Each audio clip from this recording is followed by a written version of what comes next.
Hi welcome back to another useful video. ഇനി നമുക്ക് രണ്ട് എഡിറ്റിംഗ് എക്സസൈസ് ചെയ്യാം.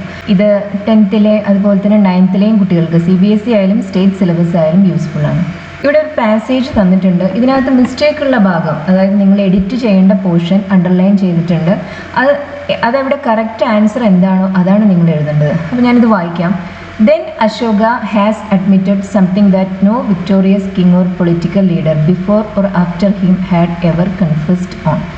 അപ്പോൾ ഇവിടെ ദെൻ എന്ന് പറയുന്ന ആ ടൈം എക്സ്പ്രഷൻ അത് അപ്പോൾ പാസ്റ്റ് ടെൻസിനെയാണ് കാണിക്കുന്നത് അല്ലേ. അശോകൻ ഇന്നോ ഇന്നലെയോ ഒന്നും ജീവിച്ചിരുന്ന ആളല്ല, അദ്ദേഹം ഒരുപാട് വർഷങ്ങൾക്ക് മുമ്പ് ജീവിച്ചിരുന്ന വ്യക്തിയാണ്. അപ്പോൾ ഇവിടെ ഹാസ് അഡ്മിറ്റഡ് എന്ന് പറയുന്ന ആ വെർബിലാണ് മിസ്റ്റേക്ക് എന്ന് നമുക്കറിയാം, അതാണല്ലോ അണ്ടർലൈൻ ചെയ്ത് വെച്ചിരിക്കുന്നത്. അപ്പോൾ എന്തുകൊണ്ടാണ് അത് മിസ്റ്റേക്ക്? ഹാസ് അഡ്മിറ്റഡ് എന്ന് പറയുന്ന ആ വെർബ് ഏത് ടെൻസിലാണ്? അത് പ്രസൻറ്റ് പെർഫെക്റ്റ് ടെൻസിലാണ്. പ്രസൻറ്റ് പെർഫെക്റ്റ് ടെൻസ് നമുക്ക് ഒരിക്കലും പാസ്റ്റ് ടൈം എക്സ്പ്രഷൻസിൻ്റെ കൂടെ യൂസ് ചെയ്യാൻ പറ്റില്ല. അപ്പോൾ ഇവിടെ ദെൻ എന്ന് പറയുന്നത് അപ്പോൾ എന്ന് പറയുന്ന ആ എക്സ്പ്രഷൻ ആ പാസ്റ്റ് ടൈം എക്സ്പ്രഷനാണ്. അതുകൊണ്ട് തന്നെ നമുക്ക് അതിൻ്റെ കൂടെ ഹാസ് അഡ്മിറ്റഡ് എന്ന് ഉപയോഗിക്കാൻ പറ്റില്ല. നമ്മൾ അതിന് പകരം പാസ്റ്റ് ടൈം എക്സ്പ്രഷൻസിൻ്റെ കൂടെ നമ്മൾ എപ്പോഴും സിമ്പിൾ പാസ്റ്റ് ടെൻസ് ആണ് ഉപയോഗിക്കുക. ഇപ്പോൾ പാസ്റ്റ് ടൈം എക്സ്പ്രഷൻസിൻ്റെ മറ്റ് എക്സാമ്പിൾസ് ആണ് 2 years ago, in 2005, yesterday, last week. ഇതിൻ്റെ ഒന്നും കൂടെ നമുക്ക് പ്രസൻറ്റ് പെർഫെക്റ്റ് ഉപയോഗിക്കാൻ പറ്റില്ല. അതിന് പകരം നമ്മൾ ഉപയോഗിക്കേണ്ടത് സിമ്പിൾ പാസ്റ്റ് ടെൻസ് ആണ്. അപ്പോൾ ഇവിടെ നമ്മൾ എഴുതേണ്ടത് ദെൻ അശോക അഡ്മിറ്റഡ്, അത് സിമ്പിൾ പാസ്റ്റ് ടെൻസിലാണ്. Something that no victorious king or political leader before or after him had ever confessed on. അപ്പോൾ ഇവിടെ ഓൺ എന്ന് പറയുന്ന പ്രിപ്പോസിഷനിലാണ് മിസ്റ്റേക്ക് ഉള്ളത്. അതിന് പകരം ഓണിന് പകരം നമ്മൾ അവിടെ ഏത് പ്രിപ്പോസിഷനാണ് ഉപയോഗിക്കേണ്ടത്?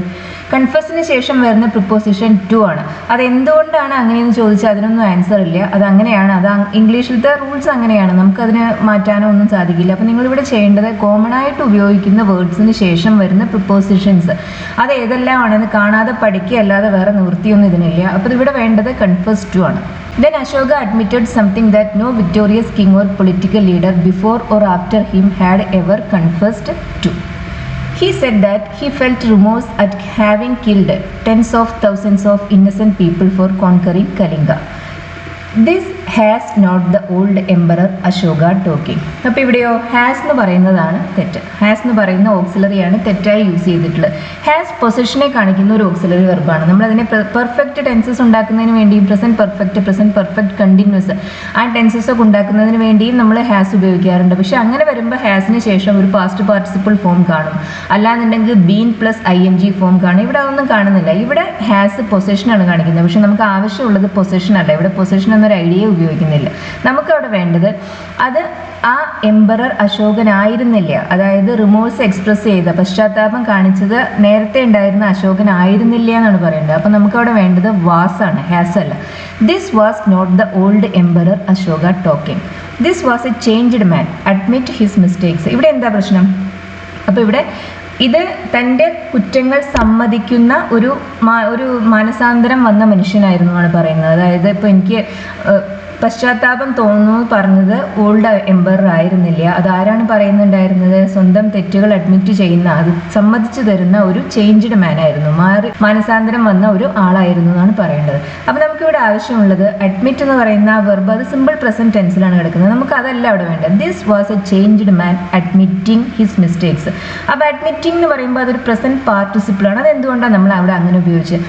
ഈ പ്രസന്റ് പാർട്ടിസിപ്പിൾ നമുക്ക് ഒരു റിലേറ്റീവ് ക്ലോസിന് പകരം, അപ്പോൾ അതായത് നമുക്കിവിടെ ഇങ്ങനെയും പറയാം, this was a changed man who admitted his mistake എന്ന് പറയാം.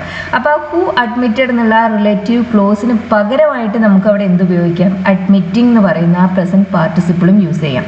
അതുകൊണ്ടാണ് നമുക്കിവിടെ അഡ്മിറ്റിംഗ് വേണ്ടി വരുന്നത്. അതിന് പകരം നമുക്ക് അവിടെ എഴുതാവുന്നതാണ് this was a changed man who admitted his mistakes. പക്ഷേ ഇവിടെ ഒറ്റ വാക്കിലാണ് നിങ്ങളിത് കറക്റ്റ് ചെയ്യേണ്ടത്. അതുകൊണ്ട് തന്നെ അഡ്മിറ്റിനെ നിങ്ങളവിടെ അഡ്മിറ്റിംഗ് എന്നാക്കി മാറ്റുകയാണ് വേണ്ടത്.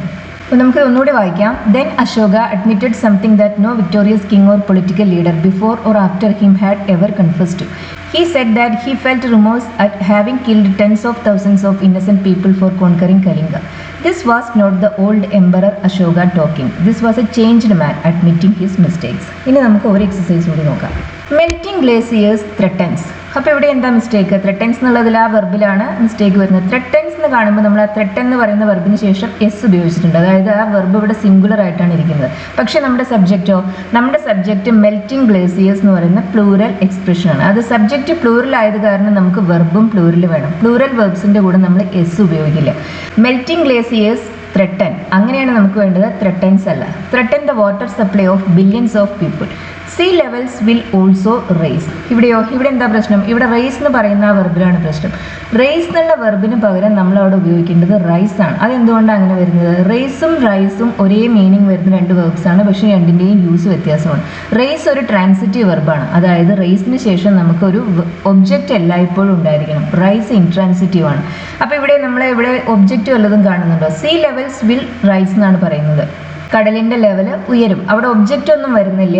അവിടെ ഒബ്ജക്റ്റ് ഇല്ലാത്തത് കാരണം തന്നെ നമുക്ക് അവിടെ റേസ് ഉപയോഗിക്കാൻ പറ്റില്ല. അതിന് പകരം നമ്മൾ ഉപയോഗിക്കേണ്ടത് റൈസ് ആണ്. Sea levels will also rise, flooding huge areas of the world including cities as London and Tokyo. As ആണോ അവിടെ ഉപയോഗിക്കേണ്ടത്? ആസ് അല്ല അവിടെ ഉപയോഗിക്കേണ്ടത്. നമ്മളവിടെ എക്സാമ്പിൾ ആയിട്ടാണ് ലണ്ടൻ അതുപോലെ തന്നെ ടോക്കിയോ പോലുള്ള സിറ്റികൾ ഫ്ലഡ് ചെയ്യും എന്നാണ് പറയുന്നത്. ഉയരുന്ന സീ ലെവൽസ് ഈ സിറ്റികൾ ഫ്ലഡഡ് ആവും എന്ന് പറയുന്നു. അപ്പോൾ നമുക്കിവിടെ എക്സാമ്പിൾ കൊടുക്കുമ്പോൾ നമ്മൾ ഉപയോഗിക്കാം, ഒന്നുകിൽ ലൈക്ക് ഉപയോഗിക്കാം, അല്ലെങ്കിൽ നമുക്ക് സച്ചാസ് ഉപയോഗിക്കാം.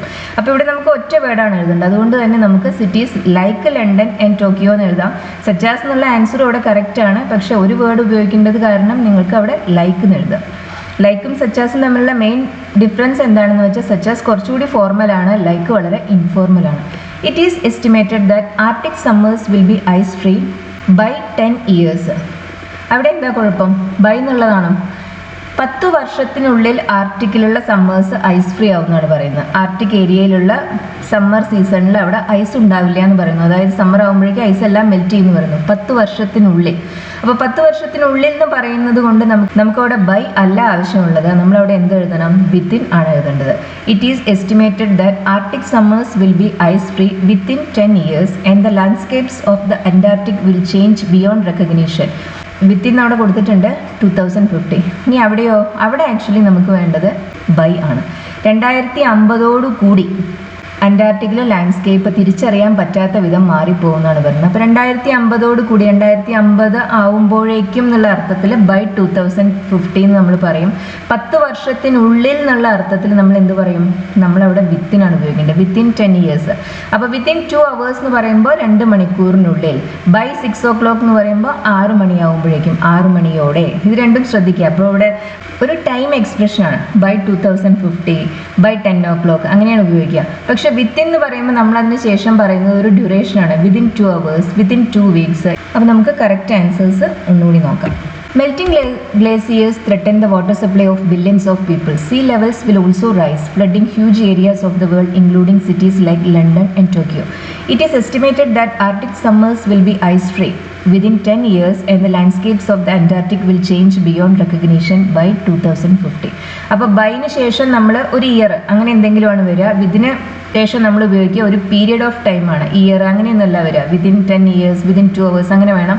ബൈക്കാണെന്നുണ്ടെങ്കിൽ by evening, by next week അങ്ങനെയൊക്കെയാണ് നമ്മൾ പറയുക. ശ്രദ്ധിക്കുക. അതുപോലെ തന്നെ സിംഗുലാർ സബ്ജക്ട്സിൻ്റെ കൂടെ സിംഗുലാർ വേർബ്സ് ഉപയോഗിക്കുക. പ്ലൂറൽ സബ്ജക്ട്സിൻ്റെ കൂടെ പ്ലൂറൽ വേർബ്സ് ഉപയോഗിക്കുക. പ്ലൂറൽ വേർബ്സിന് സിമ്പിൾ പ്രസൻറ്റ് ടെൻസിൽ എസ് ഉണ്ടാവില്ല. അത് പലർക്കും പ്ലൂറൽ സബ്ജക്ട്സിൻ്റെ കൂടെ എസ് ഉണ്ടായിരിക്കും, പക്ഷേ പ്ലൂറൽ വേർബ്സിൻ്റെ കൂടെ എസ് ഉണ്ടാവില്ല. അതുപോലെ തന്നെ ട്രാൻസിറ്റീവ് ഇൻട്രാൻസിറ്റീവായ വേർബ്സ് ഒക്കെ ചിലപ്പോൾ നിങ്ങൾക്ക് മിസ്റ്റേക്സ് ആയിട്ട് വരുന്നുണ്ടായിരിക്കാം. അപ്പോൾ ഇൻട്രാൻസിറ്റീവ് ആണെന്നുണ്ടെങ്കിൽ അതിന് എപ്പോഴും ഒരു ഒബ്ജക്റ്റ് ഉണ്ടായിരിക്കണം. ഒബ്ജക്റ്റ് ഇല്ലാത്ത സാഹചര്യങ്ങളിൽ ഇൻട്രാൻസിറ്റീവ് വേർബ്സ് ആണ് നിങ്ങൾ യൂസ് ചെയ്യേണ്ടത്. അപ്പോൾ ഈ വീഡിയോ ഇഷ്ടമായി എന്ന് വിചാരിക്കുന്നു. ഇഷ്ടമാവുകയാണെന്നുണ്ടെങ്കിൽ ഷെയർ ചെയ്യുക, ലൈക്ക് ചെയ്യുക, സബ്സ്ക്രൈബ് ചെയ്യുക. Thank you for watching.